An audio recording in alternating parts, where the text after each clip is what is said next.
If you've been interested in the media space and you've been asking yourself how to get into it, well, in this show, that's exactly what we will be discussing. We've got a young man right here, Sibongiseni Abraham Jenzu, who will be sharing his journey throughout growing and making it to head of channels and communications with the city of Johannesburg. Quite incredible, so just stick around.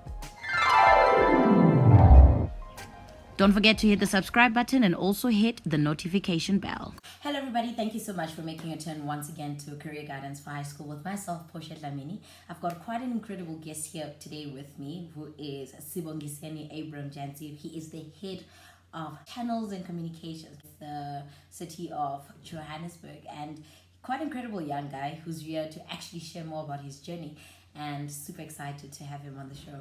Just to go in, I think you can introduce yourself to my people and we can get into it. All right. My name is Sibongiseni. My middle name is Abram and my surname is Gentu. I am turning 30 this year and I am in the media space. And, how long have you been in the media space? I think I find it so fascinating when I was looking at your profile. I was like, this guy started so young. I mean, from being a peer educator to being head of channels and communications for the university, the city of Johannesburg. Yeah, basically, Tell me about your journey. The journey has been, started way back from high school being in the media space, because in high school I studied, just like everybody else, I did normal subjects, but extra to that I did CAT, which is Computer Applications Technology, which was a leading venture for me into IT. And then I studied IT, but in IT I was specializing in multimedia. So that's where my focus is, on the creative side of IT and building things in the media space. And then that whole IT then led me into radio, campus radio. And then from campus radio, I then went on TV. And then, that's where I'm sort of learning my feet now everywhere. Everywhere there's media. I think the biggest vision for me, Portia, is to own my own media house where I specialize in different things. So as I'm growing in this career, I'm learning different things so that when the time is right, I can be in the right space and know the in and out of the space. Look, we see this big guy now. I mean, sure you've got quite a credible, journey in terms of your career journey and in terms of how you grew in the space. But I want us to just step a little back. The little boy who was in high school, who was in primary school, with your parents or not, but I just want us to just step back a little and try and get to know who Gentu, who's Sibongiseni. I call you Gentu because that's how I was introduced to you. Okay. Yeah. Who Sibongiseni was during those high school years. What was your dream back then? How did you channel these things? What was your mantra towards the whole getting to where you are? Just tell us a little bit about your personality traits, your relationship with your teachers and things like that. I'm one child who grew up in a very impoverished environment, and I had to make means to survive. And I consider my life a blessing, because in each and everything that I had to go through, I had to survive. I had to make means to survive. So unlike other kids, when I was still young, I never got time to play on the streets. So from primary school to high school, after school, I'll go to the library or go to Love Life. I was an active child. I was very inquisitive. I wanted to learn different things, and I wanted to take my family out of the situation that we're in. I grew up in a squatter camp in Mandela Park. It's a very dire situation if you can look at it. It's one of those informal settlements where there's just no hope. There are no role models. There's no one you could look up to and say, I want to be like that guy. So I wanted to change that with myself and say, I grew up in a shack, but I won't end up in a shack, and I want to take out my family out of this environment. Part of those sacrifices were to have nice time with friends, to chill with friends. I had to learn. I wanted to study. I was active in going to the library, started picking up books, reading, and more to it, I had a drive to say, I want to be something. I didn't know I want to be in media, but I said to myself, I want to be something. I never saw myself being on TV, but I said I wanted to be something that my community would look up to and say, we have a role model that comes from where we come from. And that's what inspired me actually to keep pushing. I'm not afraid to try different things. So I never limit myself, even career-wise, to say, I want to focus on this thing. Look, you touched on one of the what is it called? An organization that has been helping youth for years, which is Love Life. And I myself also am product of Love Life. And I know what incredible stories come from there. So it's very beautiful to meet someone who's also done that. You mentioned that you were reading books. You've got Love Life, you were reading books. What type of books were you reading back then? Were it novels?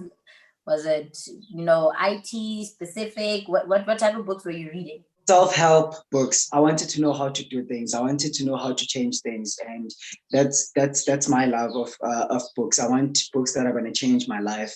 Inspirational books, books that are about people's lives, how they transform their lives, and I learn certain things from there. So I'm not a novels kind of a person. I'm into personal stories and inspirational books. And then we've touched on your background. We touched on your career. And the reason I wanted us to have this discussion is because I've met so many young people when you talk about career aspects and you talk about things that they want to do in future, they are just like, maybe I'll be a nurse, or maybe I'll see what life throws at me. And I think from what you were mentioning right now, it becomes very clear that there's some level of effort that you also have to put in. The youth today seems to be very entitled, from the ones that I've met, to be fair, not to generalize. And Yeah. I'm also very worried about what it means for us, for South Africa, what it means for us Black people in terms of how it's going to affect us. Because most of the time, even with COVID, when you look at the stats, it's mainly affecting the Black people. It's them who do not have parents who have knowledge to steer people into the right career path. It's them who do not know what the importance of choosing the right subjects in grade 9. It's them who do not know what it means to go into tertiary, the AP score counts, and things like that. There's still a lack of basic knowledge in terms of how to get there. So my question for you would be, what advice would you give out there for some? Think of yourself back then in grade 8, grade 9, in your situation, in the place that you were at. What advice would you give that young boy? Seek to know your identity as the fundamental base of your life, because once you know your identity, you find who you are, what makes you who you are, what you love, what you don't love, what you can tolerate. You begin to draw boundaries around your life, and people around you begin to respect you for that. So for you to be able to choose the right career for you, you need to know yourself. You need to know what makes you you, because you're going to meet stumbling blocks along the way. And trust me, one thing that I always say to myself is, if poverty can lead other people into doing bad things, I think it can also lead them into doing good things. And so should I do the same thing. So if my situation pushes me to become a better person, or think that I can become a better person, I can. But Yes. Also, if I allow my situation to push me to become a not so great person and think less of myself, I will become that. So as a man thinketh, so is he. And that begins with identity. That's true. That is so true. Well captured. I want us to jump straight into your career now. Now we are here. Yeah. We are doing amazing things.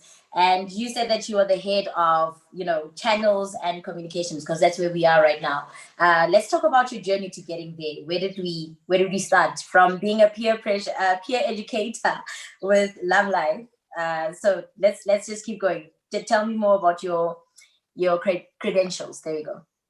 Never in my dream ever did I ever think I'd ever be on any media platform. I loved technology. I loved IT. That's why I studied multimedia. But my love of multimedia is just on the creative side. I always told myself that I want to be a creative director. I wanna make stuff happen. I want to tell people how to do things. I want to direct rather shows. And then from there, well, high school, varsity, I got an opportunity to be exposed on radio, and that opened a whole lot of doors in my life, because from radio, I then shoot straight to TV after graduating, where I started as an intern, of course, doing multimedia. I mean, I'm in the right space. I started as an intern there, doing graphics there, and then I was a social media manager for a media company, a broadcasting company. From just becoming a media manager, I went to the telecommunication space, because I'm still in IT. In the telecommunication space, I became a client liaison officer, where I was just dealing with communication and client relationships. So for me, that communications and media has always just been, a bond. because from there, I then went into marketing and branding, where I was just consulting for different companies on their branding, on their imaging, on their marketing, coming up with marketing strategies. And then while thinking about it, I went into music. I was in music now, but in music, I'm doing like the background stuff of music, metadata, getting to understand how the music industry works, how does the streaming works, how do things happen, for people to get their music out there, different platforms that we have there, how artists makes money, and how I can also contribute in the music industry. Because I also love music. I'm a musician.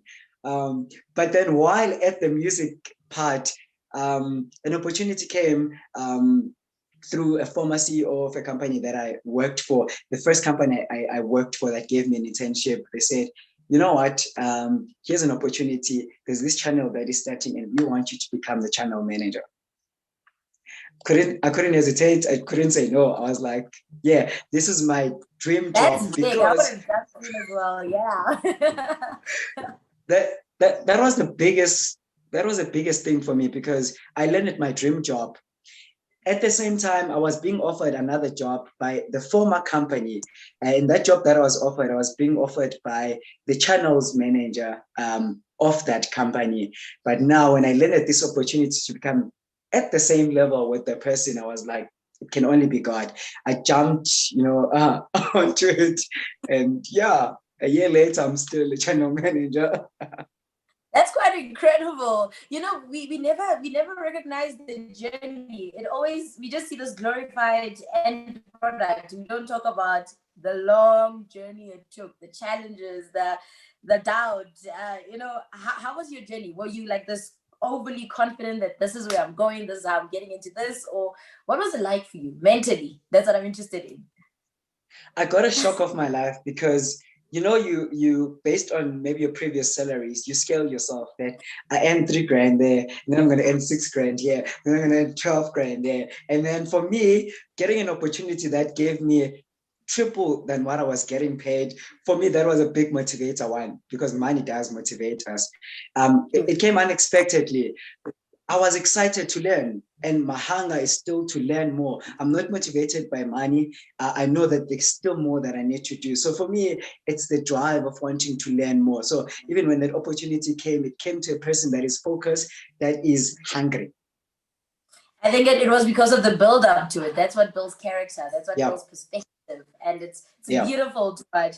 I just want to know your everyday. Let's talk about every day. You're in the office, or I don't know, do you work from the office or at home, or you one of those people who can control their working hours? What's the story there? Because of COVID, I would work from home, but now I'm back in the office because of the projects that we are doing. And maybe understanding my job into detail, you understand that as much as I can work from home, I can only work maybe one day at home, or I need to be in the office, because I have a lot of people that report to me, a lot of things that happen in my division. So as a channel manager, I'm in charge of different things. One, communications with internal staff and external partners and stakeholders that we have.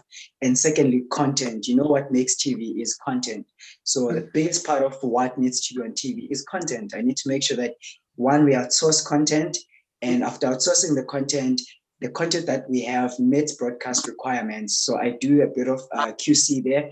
And then from there, I then also have to make sure that that content is put on a library and it's done correctly, so that whenever we need the content, there's proper IDs that align to it. We can always go back to it. And then from the content side, then come broadcasting side. So broadcasting side has to do with scheduling, the end product, what people see. We need to create schedules. From creating schedules, we need to create playlists. And from creating playlists, we need to make sure that we are always on air. And that's my biggest responsibility. I need to make sure that what's on air, I know about it, I can control it, and I've approved it. Yeah, you don't want to be switching on TV and be like, wait, what's going on? Now they've put another show in that space. Yeah. Human. Yeah. Look, it sounds very hectic, sounds very stressful. And that was what I was going to ask you next. What is, describe the most stressful day for people who might be interested in this space. What's the most stressful day like? The most stressful day is when you have to broadcast something and your schedule has to change because either that asset or that video has issues. And now, let me give you a bigger crisis that you can think of in my day. I currently run a program on SABC 1 this year. Last year it was SABC 3. And then also on DSTV Catch Up, I have all my shows backed up there. And then I manage the channel on OpenView, channel 122. So now I have a program called Waza Metrics that I'm in charge of. So with that program, it means I liaise with SABC, I liaise with DSTV, I liaise with ETV. So now, should there be a change on one video or a problem with one video, I need to communicate with all these different people. I need to manage the expectation and also manage the turnaround into fixing it. Sheesh. That's hectic. Yeah.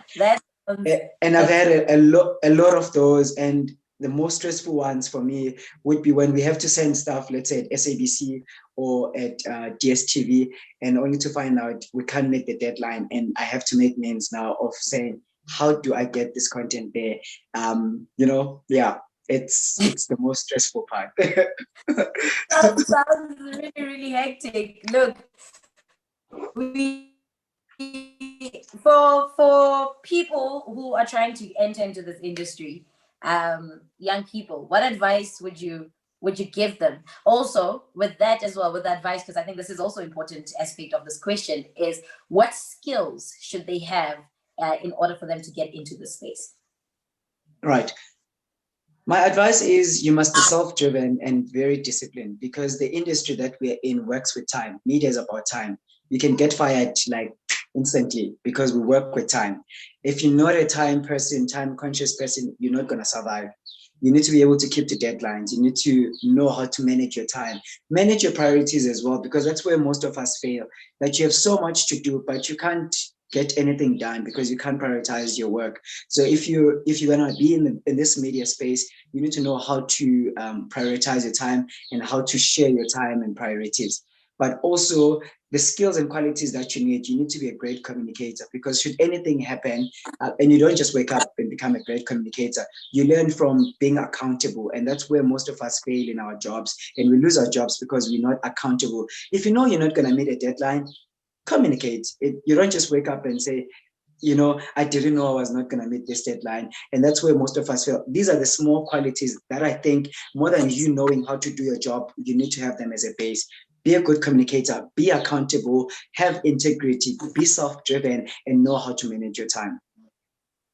That's quite cool, because the thing is, these are skills that you can actually learn while you're at school. Yeah. These are the type of skills that you can start learning at school, being accountable, making sure you submit your work on time, you communicate if you're going to have a problem, because your teachers are there for that, for exactly that, to help you groom you into those interpersonal skills. And I think that's the reason why I started this career movement, this career guidance for high school movement, was because I realized that there's so many soft skills and basic things that you can do in high school that can really prepare you for the workplace. Just to link it, not just let high school be a phase that you have to go through and you'll figure life out after matric, but it's things that you can really start. Actually, you can even start from primary school. It's skills that you can start on from high school. But we don't have a lot of kids don't have parents or people around them that really push them towards learning those skills. But let's not get into that. I think that will be very included in our next interview. But just to go on right now, currently you in the space that you are, who would you say inspires you to do what you're doing right now? That would be my boss, my boss, our CEO. He's someone I've known for about 10 years now, and he's become a mentor to me. He knows the industry in and out, and he's been willing to hold me by hand and say, this is how we do things, this is how you must learn. So I really have to, give a shout out to that guy.